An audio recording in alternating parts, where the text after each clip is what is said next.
SI police 2021 के paper के आधार पर आरएएस की तैयारी करने की कोशिश।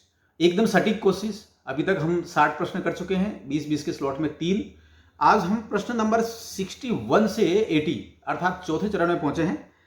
सीधा प्रश्न नंबर 61 की बात करते हैं। निम्नलिखित में से कौन सी एक राष्ट्रीय आय के मापन की समीक्षा नहीं है? तो सबसे पहले आपको यह समझना होगा कि राष्ट्रीय आय मापन की मोटे तौर पे समीक्षा आती क्या क्या है। तो 6 तरह की समीक्षा इसमें आती है। दोहरी आय, स्व उपभोग एवं वस्तु विनिमय प्रणाली। नंबर 3 पे आती है कीमत में परिवर्तन। नंबर 4 विश्वसनीय समयंकों का अभाव अर्थात जो इंडिकेटर से उसका अभाव। नंबर 5 विशिष्टीकरण की कमी। नंबर 6 कुछ विशिष्ट सेवाएं।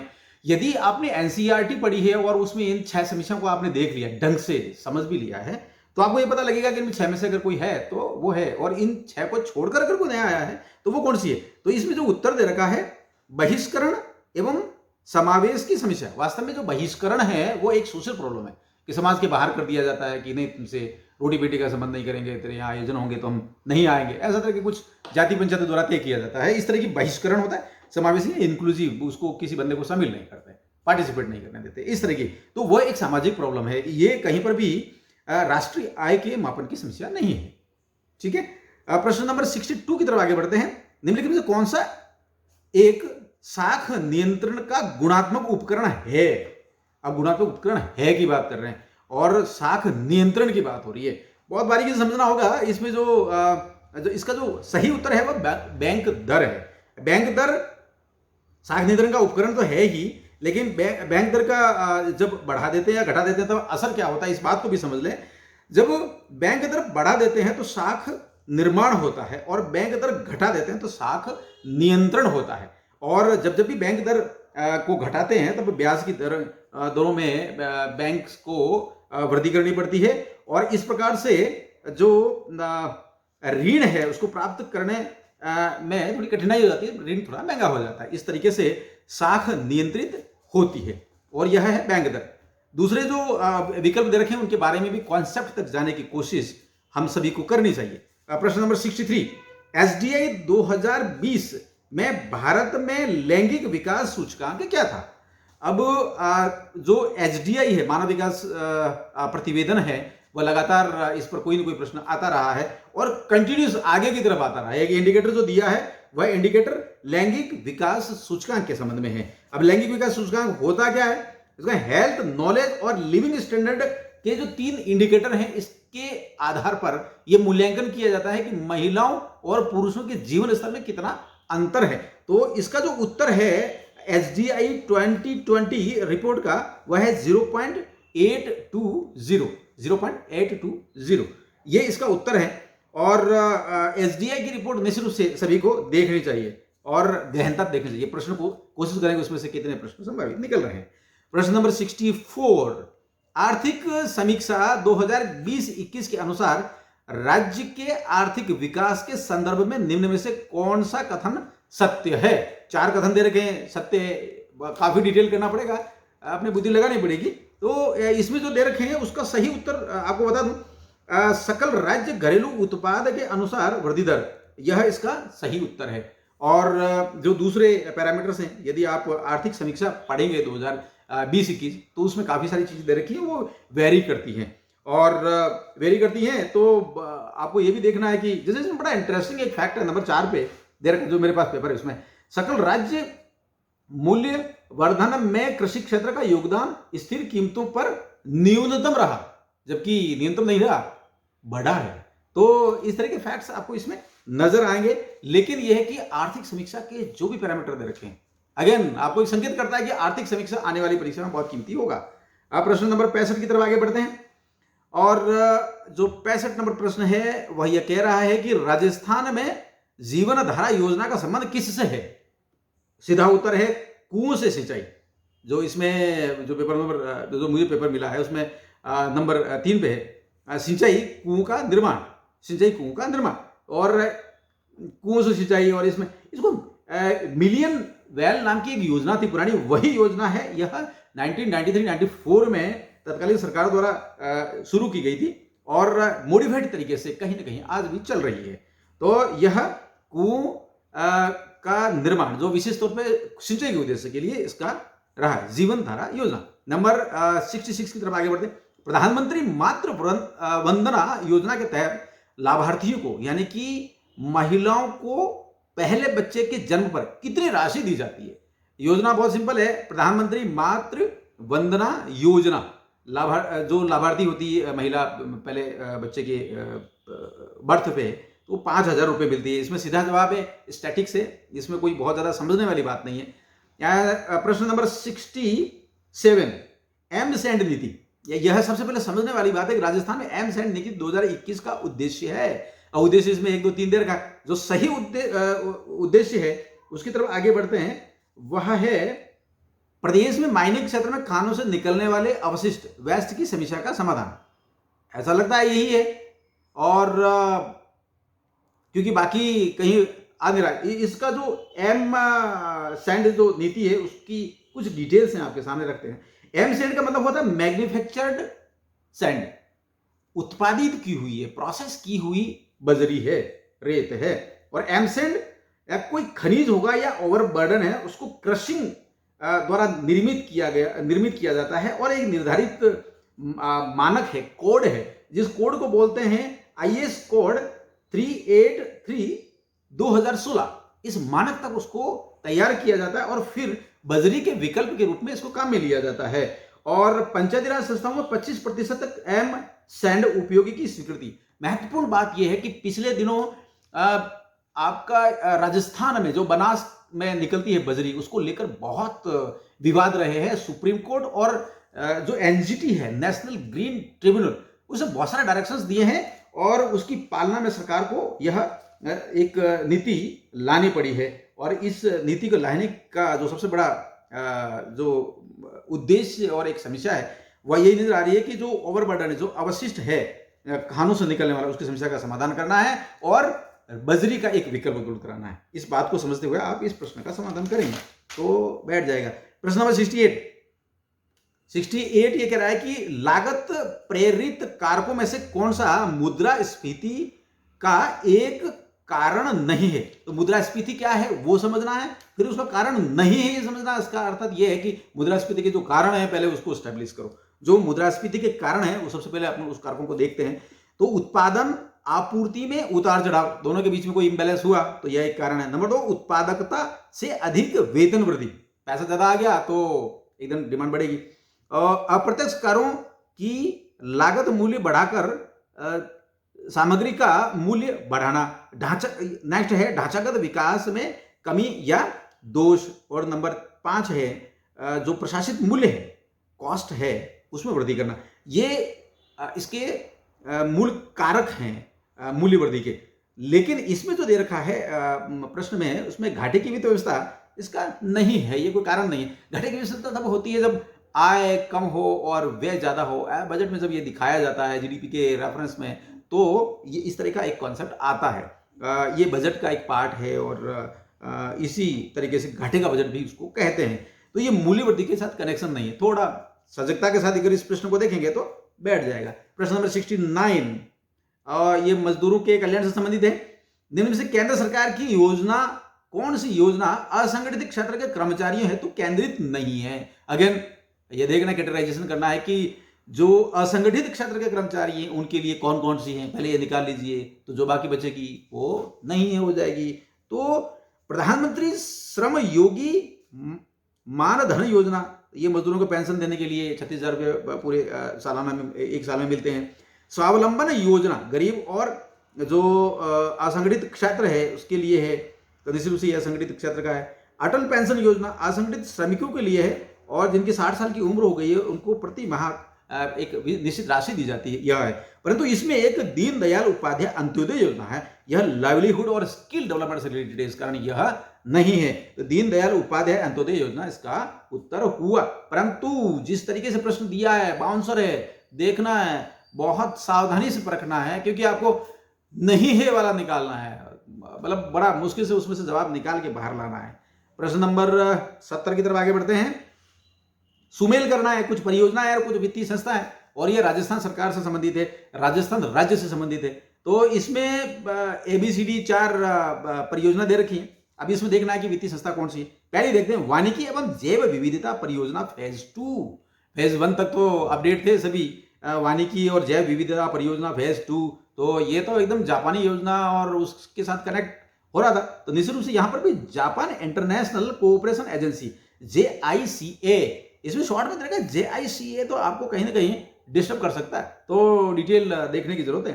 तो यह 10 मरुस्थलीय जिलों, 5 गैर मरुस्थलीय जिलों और 7 वन्य जीव संरक्षण क्षेत्रों से संबंधित है। वहां वानिकी और जैव विविधता के संबंध में दूसरे फेज का काम शुरू करना है। तो यह जापान की जो एजेंसी है, जापान इंटरनेशनल कोऑपरेशन एजेंसी, उसका है वानिकी वाला। नंबर 2 पे है राज्य राजमार्ग विकास कार्यक्रम सेकंड फेज, ये भी है।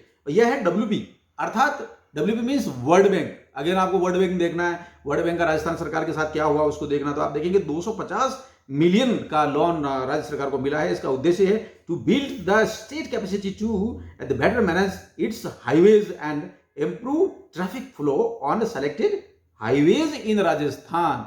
तो आपका जो विभाग की कैपेसिटी है उसको बढ़ाना है, सड़कों की मजबूती प्रदान करनी है, और जो ट्रैफिक का फ्लो है, एक विशेष चिन्हित जो राजमार्ग है उन पर काम करने के लिए यह 250 अमेरिकी डॉलर मिलियन लोन मिला है। नंबर 3 पे है राज्य राजमार्ग निवेश कार्यक्रम फर्स्ट, यह ADB का है, एशियन डेवलपमेंट बैंक का। यह 2300 किलोमीटर राज्य राजमार्ग एवं MDR means major district road के मजबूती के लिए समुन्नत, इसमें लिखा हुआ है, और PWD की क्षमता वर्धन के लिए। परिणाम ये होगा कि इन राज्य मार्गों पर परिवहन की कुशलता और सुरक्षा में होगा। रोड सेफ्टी अपने आप में बहुत बड़ा इशू है, जिसमें करीब 10,000 लोगों की डेथ होती है और 22,000 के करीब एक्सीडेंट होते हैं, और लगभग 33,000 लोग जो है वो डिसेबल्ड होते हैं। इस तरह का एक बड़ा प्रॉब्लम है। तो उसमें भी ये दिख रहा है कि उसकी सुरक्षा का भी इसमें ध्यान रखना है। इसकी जो अवधारणा मंजूरी है वो 16 जुलाई 2015 को हो गई थी, लेकिन अनुमोदन वो 30/6/2016 को हुआ है। 30 जून 2016 से यह राज्य राजमार्ग निवेश कार्यक्रम फर्स्ट जो ADB का है, एशियन डेवलपमेंट बैंक, उसके बेस पर हुआ है। तो ADB का भी एक प्रश्न देखना चाहिए, अगर पिछले सालों में आया हुआ है। नंबर 4 की तरफ मिलान करते हैं, बाकी एक बचा है वो नंबर 4 का ही होगा। स्वाभाविक है, आप भी सोच रहे होंगे इसमें क्या माथापच्ची करनी, लेकिन समझना बहुत जरूरी है। सावधानी हटी की दुर्घटना घटी। तो आप देखिए कि रेगिस्तानी क्षेत्रों के लिए जल क्षेत्र पुनर्निर्माण परियोजना, इतना लंबा चौड़ा नाम है, रेगिस्तानी क्षेत्रों के लिए जल क्षेत्र पुनर्निर्माण परियोजना, यह है न्यू डेवलपमेंट बैंक NDB। इसमें 100 मिलियन अमेरिकी डॉलर का ऋण मिला हुआ है। उद्देश्य है कि 1958-1963 के दौरान जो 648 किलोमीटर लंबी इंदिरा गांधी नहर परियोजना के तहत जो नहर प्रणाली बनी है उसको दुरुस्त करना है, और यह फरवरी 2018 में आरंभ हुई है, 6 वर्ष की अवधि के लिए है। और इसकी जो कार्यकारी एजेंसी है वो राजस्थान जल संसाधन विभाग है, जिसका पुराना नाम इरिगेशन डिपार्टमेंट हुआ करता था। तो बड़ा कीमती प्रश्न, थोड़ा अच्छा माथापच्ची करने वाला प्रश्न था, लेकिन परियोजनाएं, कीमती परियोजनाएं, राजस्थान की इंफ्रास्ट्रक्चर से रिलेटेड थी सारी की सारी। प्रश्न नंबर 71 की तरफ आगे बढ़ते हैं। DNA फिंगरप्रिंट की तकनीक किसके द्वारा विकसित की गई? एक ही नाम है, एक नाम लिया और काम हो गया, लेकिन 4 में से छांटना तो होगा। तो वह है एलेक जैफरी एवं सहयोगी। ये श्रीमान जो हैं वो ब्रिटिश जेनेटिसिस्ट थे, और उनके द्वारा इसका आविष्कार किया गया 1984 में। हमारे शरीर के प्रत्येक कोशिका में एक DNA होता है, उसका 99.9% जो भाग होता है वो समान होता है, परंतु 0.1% जो पार्ट है वह यूनिक होता है। इसलिए खून का अगर सैंपल लेने के बाद अगर कोई जांच की जाए, जिसको फॉरेंसिक साइंस भी कहते हैं, तो इसका जो आपका फॉरेंसिक प्रिंट टेक्निक के माध्यम से किसी को किसी विशेष जानकारी का पता लग सकता है। वो जानकारी कब पता लगता है? किसी, आपने देखा होगा CID नाम का एक सीरियल आता है, और उसमें एक डॉक्टर है, उस डॉक्टर का नाम है डॉक्टर सालूखे। वो तो सालूखे इसी बात में मास्टरी है उसकी। और इस तरह के जो प्रकरण होता है उसमें DNA खून का सैंपल लेकर उसका पता करता है कौन होगा, कि जब यूनिक है कोई चीज तो अपराधी तक पहुंचना बहुत आसान हो जाता है। तो संगीन अपराध है उसमें जो फिंगरप्रिंट है वह टेक्निक बहुत काम आती है। इसका आविष्कार अगेन एलेक जैफरी एवं सहयोगी ने किया था, जो ब्रिटिश जेनेटिसिस्ट थे, एक साइंटिस्ट थे जेनेटिक साइंस के। तो प्रश्न नंबर 72 की तरफ आगे बढ़ते हैं। नीति आयोग, योजना आयोग खत्म हुआ और वह बीते जमाने की बात हो गई, और ये मोदी साहब के जमाने में काफी नई नई संस्थाएं, नई नई अप्रोच, नई नई योजनाएं आती चली जा रही हैं। उनमें से एक है नीति आयोग। यह कब इस नीति आयोग ने योजना आयोग को कब प्रतिस्थापित किया? प्रतिस्थापित करने का मतलब उसको हटा दिया और खुद एस्टेब्लिश हो गया, सब्स्टिट्यूट कर दिया। तो वह जो तारीख है वो बहुत कीमती तारीख है, 1 जनवरी 2015, 1 जनवरी 2015। और इसका जो कॉन्सेप्ट है वह think tank for team India है, कोऑपरेटिव फेडरलिज्म के को मूर्त रूप देने के लिए है। और इसमें दो कॉन्सेप्ट हैं, DSSS और साथ। अब साथ को देखते हैं तो the sustainable action for transforming human capital, एक तो यह साथ है, दूसरा DSSS है, the development support services to states and union territories.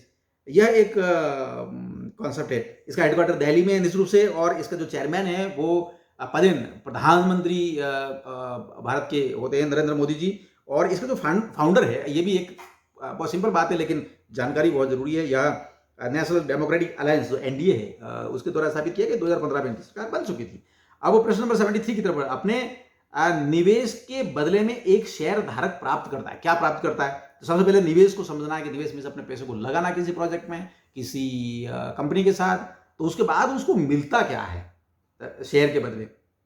निवेश के बदले एक शेयर धारक को क्या प्राप्त होता है? लाभांश और बोनस शेयर प्राप्त होते हैं। जो लाभांश है वो क्या है? लाभांश डिविडेंड है, किसी भी कंपनी के लाभ में भागीदारों का अंश जो कि वह कंपनी लाभ कमाने वाले अपने शेयर धारकों को देती है, वह लाभांश है, डिविडेंड। और दूसरा है बोनस शेयर, जो एक किसी काल विशेष में शेयर धारकों को मुफ्त में दिए जाने वाले शेयर होते हैं। इसका एक तरह से देखें तो पूर्व में रखे गए जो शेयर हैं उसके आधार पर ही ये दिए जाते हैं, और जो शेयर हैं की संख्या तो इसमें बढ़ जाती है, परंतु जो मूल्य है वह नहीं बढ़ता है। एक कॉन्सेप्ट, लेकिन थोड़ी थोड़ी जानकारी यदि रखेंगे, कोई एक लाइन है, उस लाइन को क्रॉस करके अगर आप अपना नॉलेज स्ट्रांग करेंगे तो शायद बड़ा अच्छा होगा। अगेन वही कहेंगे, सावधानी हटी की दुर्घटना घटी, कहीं गड़बड़ हो सकता है। 74, इंसान को चंद्रमा पर ले जाने वाले प्रथम अंतरिक्ष यान कौन सा था? ये तो वे सिंपल सी बच्चे पढ़ते हैं, अपोलो 11 में बैठकर नील आर्मस्ट्रांग और उसके 2 साथी चंद्रमा पर पहुंचे थे, ऐसा करके। तो वही अपोलो 11 है। अपोलो 11 में 3 सदस्यीय टीम थी। नील आर्मस्ट्रांग तो पहले हैं और वे सबसे पहले उन्होंने चांद पर कदम रखा था, और वे कमांडर थे। जो बज एल्ड्रिन हैं वे इस यान के पायलट थे। जो माइकल कॉलिंस हैं वे एक दूसरे अंतरिक्ष यात्री थे। यह जो घटना है वो 16 जुलाई 1969 की है, और जो रॉकेट था वह है सैटर्न 5 SA-506। और इसी तरह से कुछ प्रश्न और उभर सकते हैं। भारत के अंतरिक्ष कार्यक्रम के बारे में प्रश्न उभर सकते हैं, आपकी जानकारी में आ सकते हैं। रॉकेट शर्मा के बारे, जो राकेश शर्मा है उनके बारे में आ सकते हैं। चंद्रयान प्रथम और द्वितीय के बारे में आ सकते हैं। स्पुतनिक जो यान था, अंतरिक्ष यान था, उसके बारे में कुछ प्रश्न हो सकते हैं। तो देखिएगा जरूर और अपने आप को मजबूत करते जाइए। प्रश्न नंबर 75 की तरफ आगे बढ़ते हैं। नैनो टेक्नोलॉजी का जनक कौन था? वैसे ही जैसा फिंगरप्रिंट की बात कर रहे थे उसे नैनो टेक्नोलॉजी का जो जनक है वो है रिचर्ड फेमन। ये USA के थे और ये 21वीं सदी के अंत में ये प्रसिद्ध वैज्ञानिक रहे हैं, और इनको 1966 में नोबेल प्राइज भी मिला है। और अब ये भी समझना है कि ये नैनो है क्या? अति सूक्ष्म आकार वाले तत्वों से बने हुए पदार्थ, जो 1 मीटर होता है उसका 1 अरब भाग के बराबर होता है, उसको नैनो बोलते हैं। और नैनो टेक्नोलॉजी क्या है? अणुओं व परमाणुओं की इंजीनियरिंग है, जिसमें भौतिकी, रसायन है, बायो इंफॉर्मेटिक्स है, बायोटेक्नोलॉजी है, उसको सभी को जोड़ता है यह कॉन्सेप्ट और यह साइंस की धारा। और आज की जो सदी है, हमारी सदी है, 21वीं सदी है, यह सदी नैनो सदी के नाम से जानी जा सकती है। इतने सारे काम इसमें हो रहे हैं। 19वीं सदी में तो नैनो में सपनों में सजना टाइप होता था, वो नैनो गए, अब सारे ये नैनो आ गया, नैनो टेक्नोलॉजी, साइंस, नॉलेज। प्रश्न नंबर 76 की तरफ आगे बढ़ते हैं। राजस्थान में विज्ञान एवं प्रौद्योगिकी विकास विभाग किस वर्ष में स्थापित हुआ? यह जो विभाग है वो 1983 में हुआ था। ये तो एक सिंपल इंफॉर्मेशन याद रखना है। लेकिन इसमें 2-3 इंफॉर्मेशन है जो यदा कदा आती रही है। इसके जो रीजनल सेंटर्स हैं, इसका जो वो हैं अजमेर, बीकानेर, कोटा, जोधपुर, उदयपुर, इसके रीजनल सेंटर्स हैं। और remote sensing application centre Jodhpur में है। इसको हिंदी में कहेंगे राज्य सुदूर संवेदन अनुप्रयोग केंद्र। यह पहले की परीक्षा में आया हुआ है। और राज्य में साइंस पार्क भी स्थापित हुए, वे भी विज्ञान एवं प्रौद्योगिकी विभाग की परियोजनाएं हैं। ये भी देखना है कि राज्य में साइंस पार्क कहाँ है। जो साइंस पार्क हैं वे हैं उप क्षेत्रीय विज्ञान केंद्र जोधपुर और नंबर 2 विज्ञान केंद्र, नो, ये तो विज्ञान केंद्र है। उप क्षेत्रीय विज्ञान केंद्र जोधपुर, विज्ञान केंद्र कोटा, उदयपुर, बीकानेर, ये तो हो गया।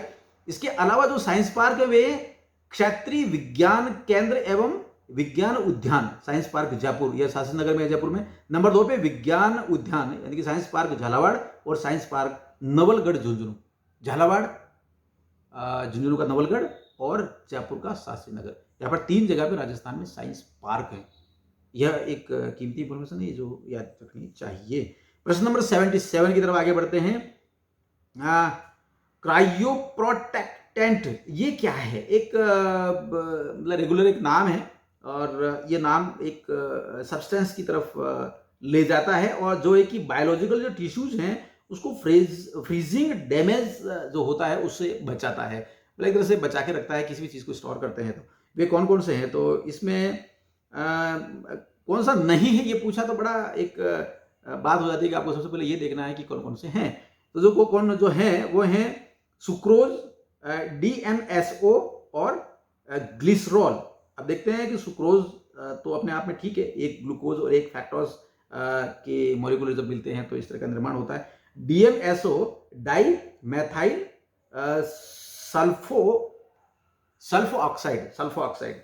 और जो ग्लिसरॉल है जिसको मोटे तौर पे ग्लिसरीन के नाम से जानते हैं और यह एक पॉलियोल कंपाउंड है एक साधारण सा, तो वो तो अपनी बात है। लेकिन इसमें जो सोडियम हाइपोक्लोराइड है वह यह नहीं है, यह सब्सटेंस नहीं है।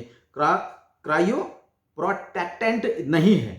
कौन सा? Sodium hypochloride. तो कि सोडियम हाइपोक्लोराइड का नाम आपने सुना होगा। पिछली बार जब कोरोना आया था तो कई ऑफिसेज में सफाई हो रही थी और उसमें जो सैनिटाइजेशन करना है तो उसमें इस घोल का काम में ले रहे थे, जिसमें 1% सोडियम हाइपोक्लोराइड हो और 5% तक हो, इस तरह से करके अलग अलग तरह से चल रहा था। तो वो अगर आपको याद है तो ये काफी आसान होगा। कार्सिनोमा क्या है? यह एक प्रकार का कैंसर है और यह कैंसर क्या करता है? त्वचा एवं म्यूकस झिल्ली का असाध्य ट्यूमर है। और ये जो कैंसर है वो सर्वाइकल कैंसर, जो ब्रेस्ट कैंसर, स्किन कैंसर और पेट का कैंसर, ये सारे जो कैंसर हैं वो अपने आप में ये कॉमन जो कैंसर है उसका एक नाम है और जो मेडिकल साइंस की भाषा में इसका नाम है। तो आप ये भी कह सकते हैं कि जो तंबाकू के उत्पाद हैं उसको यदि आपको कुछ कहना पड़े तो आप कहेंगे दाने दाने में कैंसर का स्वाद। तो जो तंबाकू खाता है उसको होता है, तो ध्यान रखिएगा। और इस जानकारी भी बढ़ाते जाएं और जीवनोपयोगी जानकारी है उसको भी हम इसमें मजबूत करते जाएंगे। प्रश्न नंबर 79, क्योटो प्रोटोकॉल जो कि एक अंतर्राष्ट्रीय समझौता है, संबंधित है, किससे संबंधित है? अपने आप में 79 का प्रश्न नीचे एजेंसीज दे रखी हैं, उससे किससे संबंधित है? तो इसमें जो शॉर्ट में नाम दे रखे हैं UGC से, UNFCC से, WTO से, WHO से, तो इसका जो एग्जैक्ट राइट जो जवाब है सबसे पहले उसकी तरफ बढ़ते हैं। UNFCCC है और इसको जब जो नाम लिखा हुआ है उसको अगर खुलासा करते हैं तो वो ये UN framework convention on climate change. जो क्लाइमेट चेंज की बात है, पहले भी इस तरह का प्रश्न आया हुआ है, अर्थ डे पर प्रश्न आया हुआ है, अर्थ समिट पर प्रश्न आया हुआ, तो उससे भी मिलता जुलता ही यह है। UN framework convention on climate change की बात काफ़ी होती है। यह 97 में हस्ताक्षर हुए थे इसमें, 97 में 11 दिसंबर 97 में। और इसका जो लक्ष्य है वह है ग्रीन हाउस जो गैसेज हैं उसकी सीमा तय करना, उसका प्रोडक्शन तय करना और उसमें कमी लाना। और जो बड़े औद्योगिक देश हैं उन पर एक आरोपित कर रही थी कुछ शर्तें, कुछ देश मिलकर, तो इस प्रोटोकॉल को यह कहा जाता है UNFCCC। और इसका जो अगला चरण है वो दोहा में 2012 में हो चुका है और यह जो क्योटो प्रोटोकॉल है उसको ही आगे बढ़ाता है और इसकी जो अवधि है नए वाले की 2013 से 2020 की अवधि के लिए तय किया गया है। यह 2013 में इसको लागू किया है। अब अंतिम प्रश्न, NBPZR।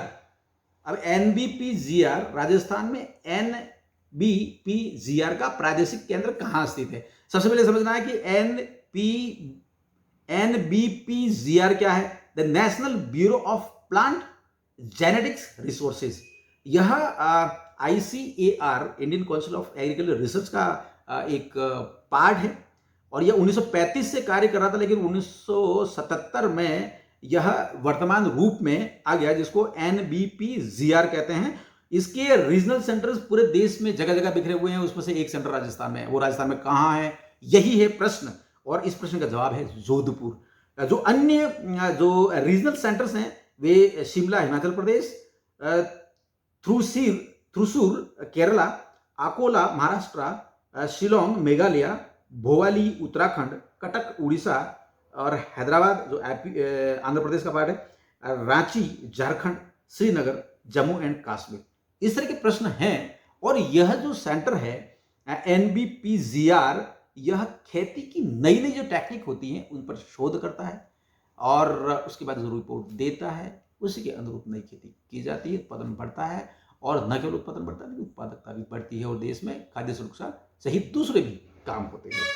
ये जो चौथा हमारा एपिसोड है वो यहाँ पर समाप्त होती है। आप सतर्क रहिए और जहाँ जहाँ भी संकेत किया गया है उसके बारे में कुछ डिटेल आप ज्ञान करते रहिए, आपका नॉलेज मजबूत होगा और आप सफलता के एकदम करीब होंगे। नमस्कार, जय हिंद।